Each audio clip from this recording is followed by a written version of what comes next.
Եկեք անկեղծ խոսենք։ Երբ այս թեմաները բարձրաձայնվեցին, շատերի մոտ զայրույթ առաջացրեց այն, որտեղ տաբուացված թեմաներ էր, բայց բոլորը, անգամ այն քաղաքացիները, որոնք մեր քաղաքական ուժին չեն հարում, ասում են դրա մասին, այո, բիզնես է դարել եկեղեցին որոշ եկեղեցականների համար։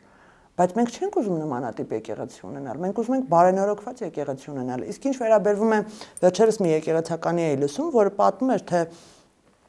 անընդհատ թեզա չէ շրջանառվում այս իշխանությունները պայքարում են եկեղեցու դեմ, մեր ազգային արժեքների դեմ։ Այնքան ներդրում, ինչքան այս իշխանություններն են արել եկեղեցիների վերանորոգման մեջ, ոչ մի իշխանություն չի արել։ Վերանորոգման, կառուցակարգերի, կառուցված նոր եկեղեցիների օգնության, աջակցության տրամադրման մեջ, մեր մասունքների տրամադրման մեջ, որ ինչքան մասունքներ ենք մենք կարողացել այլ երկրներից աճուրդներով գնել եւ բերել Հայաստան։ Ուզում եմ